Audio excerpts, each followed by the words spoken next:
कांग्रेस परिवार में समर्पित होकर क्षमा चाहता हूं कि मैंने एक गलती की जिससे मेरा चरित्र दागी हो गया।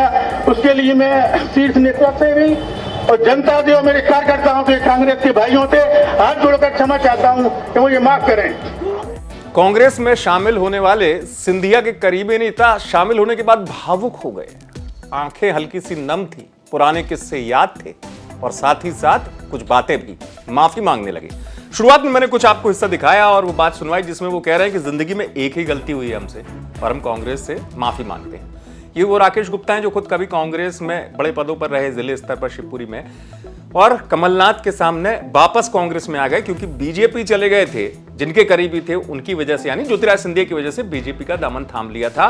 काफी वक्त बीजेपी में गुजारा, लेकिन एक बार फिर कांग्रेस में इनकी वापसी हो गई है। इसे शिवपुरी में बीजेपी के लिए झटका कहा जा रहा है। कांग्रेस में शामिल होने के बाद राकेश गुप्ता वो तमाम चीजें गिना रहे हैं। ज्योतिरादित्य सिंधिया का नाम तो नहीं लिया, कहते हैं ना बगैर नाम लिए बहुत कुछ कह जाना। बहुत कुछ कह गए राकेश गुप्ता, सुनिए। कांग्रेस परिवार में समर्पित होकर क्षमा चाहता हूं कि मैंने एक गलती की जिससे मेरा चरित्र दागी हो गया। उसके लिए मैं शीर्ष नेतृत्व से भी और जनता से और मेरे कार्यकर्ताओं से, कांग्रेस के भाइयों से हाथ जोड़कर क्षमा चाहता हूं कि मुझे माफ करें।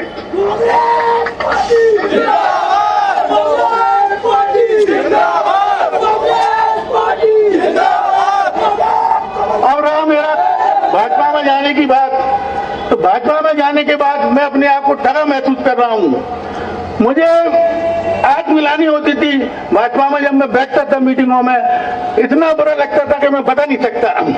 साथियों, मेरी आत्मा कांग्रेस में थी और शरीर भाजपा में था। उसके लिए भी मैं क्षमा चाहता हूं सबसे। तो राकेश गुप्ता एक बार फिर से सीधे तौर पर यह कह रहे हैं कि उनका बीजेपी में मन लगा ही नहीं कभी।